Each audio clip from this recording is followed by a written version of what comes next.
प्यारे विद्यार्थियों, सुप्रभात। आज की कक्षा में हम बात करेंगे नई शिक्षा नीति 2020 के तहत बीए तृतीय सेमेस्टर के पाठ्यक्रम हिंदी साहित्य के पाठ्यक्रम के प्रथम इकाई की बात करेंगे, जिसके अंतर्गत है हिंदी साहित्य रीतिकाल, और जिसके अंतर्गत हम जानेंगे रीतिकाल की समय सीमा, रीतिकाल के नामकरण और उस काल की परिस्थितियां कैसी रही और काव्य धाराएं, इन बिंदुओं पे बात करेंगे।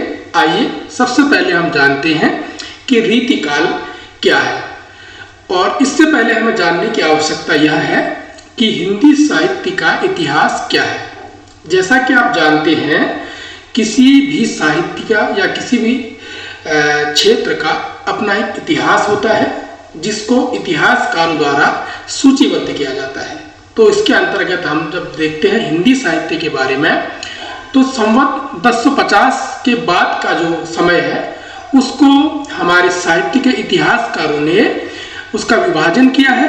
वो समय के आधार पर, विशेषताओं के आधार पर अलग अलग आधार बनाकर उसका जो है आधार बनाकर उसको अलग अलग भागों में बांटा है। इस प्रकार से अगर हम देखें हिंदी साहित्य के इतिहास को, तो प्रमुखतः 4 भागों में उसको बांटा गया है। जो पहला है संवत 1050 विक्रमी से 1375 के आसपास, इतना जो समय है, इसको नाम दिया गया है आदिकाल या वीरगाथा काल। इसके बाद का जो समय है 1375 से 1675 विक्रमी तक का समय जो है, इसको नाम दिया गया है पूर्व मध्यकाल या फिर भक्ति काल। और उसके बाद का जो समय है 1650 या 1675 विक्रमी से 1850 तक का समय जो है, उसको इतिहासकारों ने समय दिया है रीतिकाल का, या अन्य किसी व्यक्ति ने इसको अन्य और भी समय माना है, कुछ आगे कुछ पीछे, इसमें बहुत मतभेद भी हैं। और उसके बाद का समय 1850 के बाद का समय, आज तक का समय जो है, वो आता है आधुनिक काल के अंतर्गत। तो अब हम जानेंगे कि रीतिकाल, जैसा कि आप जानते हैं, समय परिवर्तनशील है। समय के साथ साथ लगातार किसी भी समय काल में परिस्थितियां बदलती रहती हैं, और भाषा साहित्य का निर्माण में जो है, जो समय की परिस्थितियां हैं, उनका प्रभाव रहता है। तो हम इस बात से स्पष्ट कर सकते हैं कि जैसी समाज में परिस्थितियां रहेंगी, वैसा ही साहित्य रचा जाएगा। तो इसी कारण से जो है धीरे धीरे समय आगे बढ़ता गया और हमारा साहित्य बदलता रहा, और इसीलिए जो है साहित्य के इतिहासकारों ने उनके नाम भी अलग अलग रखे हैं। तो ये जो समय है रीतिकाल का समय, इसमें हम सबसे पहले बात करते हैं समय सीमा की। तो इसकी समय सीमा जो है वो 1643 ईस्वी से 1843 ईस्वी तक का समय जो है इसका माना है डॉक्टर नगेंद्र का मानना है कि जो 1643 ईस्वी से 1843 ईस्वी का समय है, इस बीच का समय, इस काल को रीतिकाल कहा जाता है। और अन्य कई विद्वान हैं जिन्होंने 17वीं सदी के मध्य से 19वीं सदी के मध्य तक कहा है, या कोई कुछ अलग समय भी मानते हैं। तो अलग अलग विद्वानों ने अलग अलग समय को इस काल के अंतर्गत माना है, क्योंकि ऐसा होता है किसी भी साहित्यिक गतिविधियों के लिए जो है एक दिन में समाप्त होना संभव नहीं है। इसी कारण से जो है कुछ आधार जो है लंबे समय तक चलते रहते हैं। तो अब बात करते हैं नामकरण की। हिंदी साहित्य का जो उत्तर मध्यकाल है, हिंदी साहित्य के मध्यकाल को हमने 2 भाग में बांटा है, एक पूर्व मध्यकाल, दूसरा उत्तर मध्यकाल। उत्तर मध्यकाल को ही जो है हम रीतिकाल भी कहते हैं। अभी इस काल के नामकरण में भी जो हमारे इतिहासकार हैं वो एक मत नहीं दिखते हैं। अलग अलग इतिहासकारों ने, अलग अलग विद्वानों ने इस समय को, इस काल का नाम अलग अलग चुना है। तो नामकरण की दृष्टि से देखेंगे तो यह मतभेद का विषय रहा है, जिसमें पहले इतिहासकार है मिश्र बंधुओं ने इस काल को अलंकृत काल कहना समीचीन माना है। उनका मानना है कि इस काल का नाम अलंकृत काल होना चाहिए। क्यों? उसका उनका जो है अपना तर्क दिया है कि इस काल का जो साहित्य है वो बहुत अलंकृत है, बहुत अलंकारों से सुशोभित है। तो इसलिए इस काल का नाम अलंकृत काल होना चाहिए। दूसरे हैं इतिहासकार जो सर्व प्रमुख भी माने जाते हैं, रामचंद्र शुक्ल। रामचंद्र शुक्ल ने इस काल का नाम रीतिकाल रखा है, जो सर्वमान्य भी है, सर्वाधिक मान्यता इसी को मिली है, रीतिकाल। तो ये नाम दिया है रामचंद्र शुक्ल ने। और तीसरे इतिहासकार है विश्वनाथ प्रसाद मिश्र। विश्वनाथ प्रसाद मिश्र ने इस काल को श्रृंगार काल कहा है, क्योंकि इस काल में अत्यधिक साहित्य देखने को मिलता है, श्रृंगारिक साहित्य जो है लिखा गया है और बहुतायत जो है श्रृंगारिक साहित्य देखने को मिलता है। इसी कारण से उनका मानना है कि यह इस काल का सबसे उचित नाम जो है वह श्रृंगार काल है। और एक और इतिहासकार है जिन्होंने इस काल का नाम दिया है कला काल, और उनका नाम है रमाशंकर शुक्ल। रसाल उपनाम है उनका। रमाशंकर शुक्ल ने इस काल का नाम कला काल कहा है। उनका मानना है कि ये कला प्रमुख काल है, इसमें कलाओं का जिक्र अधिक हुआ है, कलाओं पर बात हुई है, कला के माध्यम से साहित्य को उकेरा गया है, इसलिए इस काल का नाम कला काल होना चाहिए। तो हमने जाना कि रीतिकाल के अन्य क्या नाम है और वो किन किन विद्वानों के द्वारा दिए गए। अब हम बात करते हैं परिस्थितियों के बारे में, क्या परिस्थितियां उस समय रही। जैसा कि हमने पूर्व में बात की, किसी भी युग का साहित्य उस युग के वातावरण से प्रभावित होकर ही लिखा जाएगा या बहुत प्रभावित होगा। जब भी हम जिस भी कालखंड की बात करेंगे, उस कालखंड में जो परिस्थितियां चल रही होंगी, उन परिस्थितियों के इर्द गिर्द ही साहित्य की रचना भी की जाएगी। जैसा आप जानते हैं, अगर हम स्वतंत्रता की लड़ाई लड़ रहे थे, उस समय का साहित्य हमारा अधिकतम कवियों ने जो साहित्य लिखा, जो बहुत कवियों ने लिखा, वो स्वतंत्रता संग्राम को लड़ने के लिए, जनता को एकत्र करने के लिए, जनता को जागृत करने के लिए लिखा गया। वैसा ही जो है अलग अलग समय पे जो रीतिकालीन जो समय है, उस पर किस प्रकार की परिस्थितियां रही, हम उस पर बात करेंगे। उसके आधार पर हम समझ पाएंगे कि उस समय का जो साहित्य है वो किस प्रकार का रहा होगा। तो परिस्थितियां जब भी हम बात करते हैं, जिस भी कालखंड की हम परिस्थितियों की बात करें, तो तीन प्रकार की परिस्थितियों की बात हम करते हैं। सबसे पहला, उस समय की राजनीतिक परिस्थितियां, राजनीतिक हालचाल क्या था, राजनीतिक वातावरण क्या था उस समय का। नंबर 2, हम बात करते हैं सामाजिक स्थितियां क्या थी उस समय, सामाजिक व्यवस्था क्या थी। और नंबर 3, सांस्कृतिक व्यवस्थाएं क्या हैं, सांस्कृतिक परिस्थितियां किस प्रकार की थी उस काल में। ये तीनों ही बिंदु ऐसे हैं जो हमारे साहित्य को प्रभावित करते हैं। नंबर 1 राजनीतिक, नंबर 2 सामाजिक, नंबर 3 सांस्कृतिक।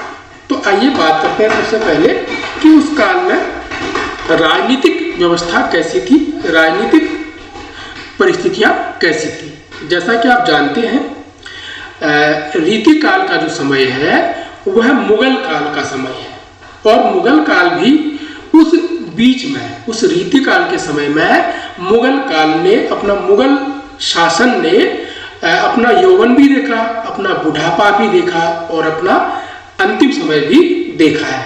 वो पूरा रीतिकाल के अंतर्गत है।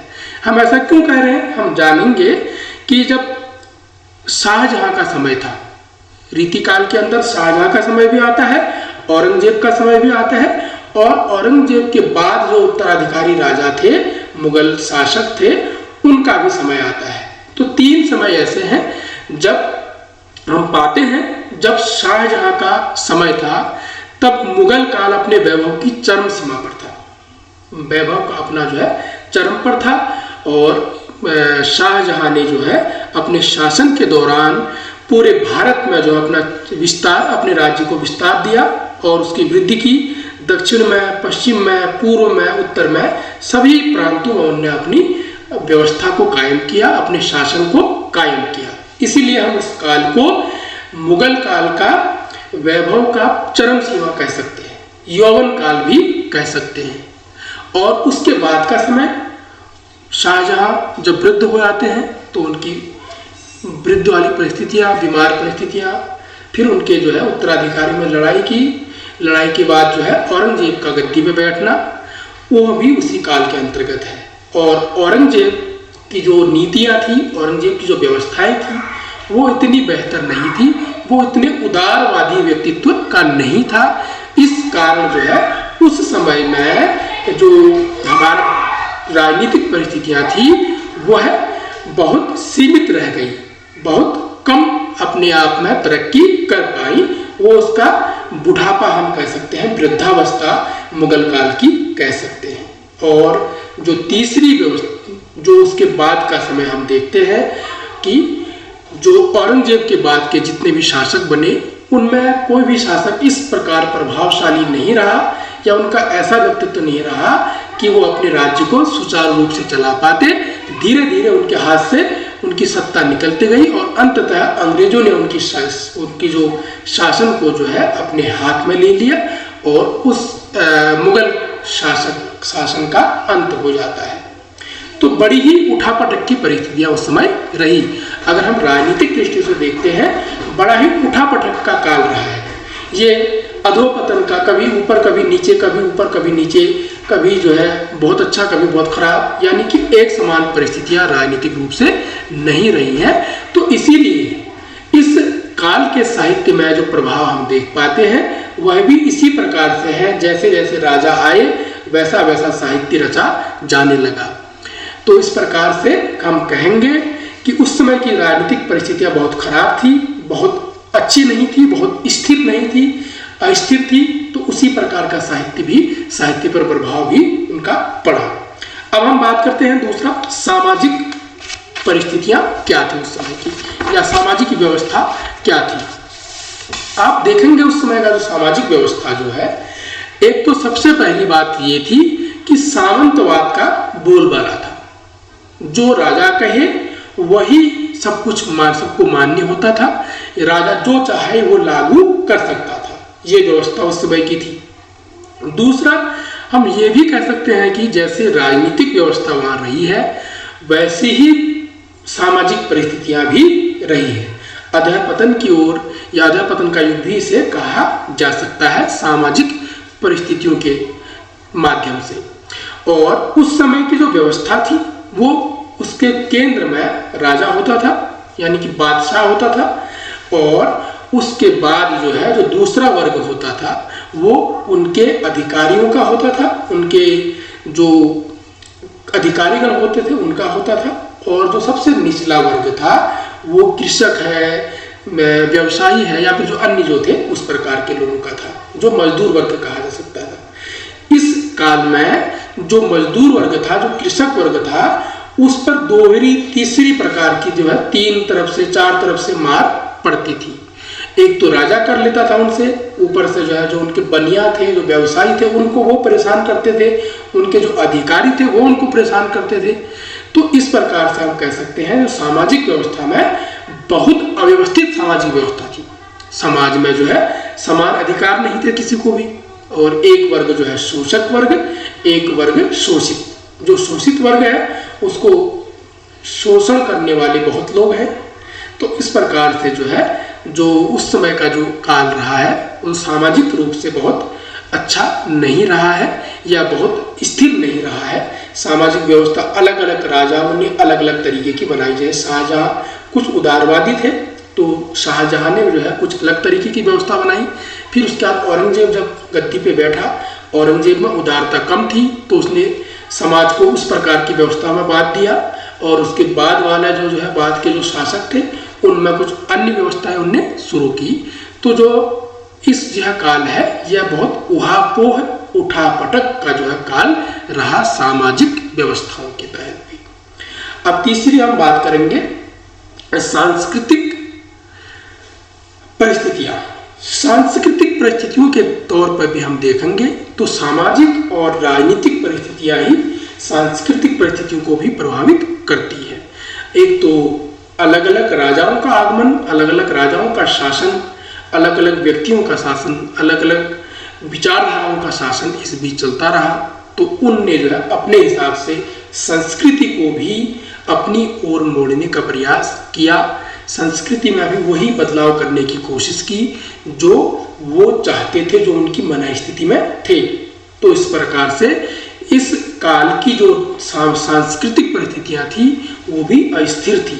तो हमें इस काल का जो साहित्य दिखेगा, इन तीनों परिस्थितियों को मिला के देखेंगे तो वो साहित्य भी जो है एक निश्चित विचारधारा का नहीं दिखेगा, अलग अलग विचारधाराओं का दिखेगा, अलग अलग अनेक प्रकार की विचारधाराएं उसमें देखने को मिलेंगी।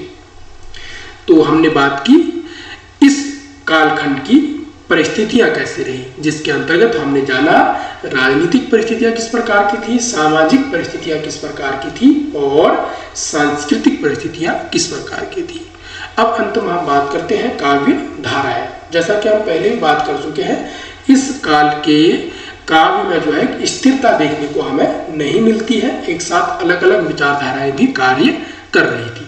तो इस प्रकार से इस काल में 3 काव्यधाराएं काम कर रही थी, 3 काव्यधाराएं देखने को मिलती हैं, जिसमें सबसे पहले है रीतिबद्ध, रीति सिद्ध और रीति मुक्त।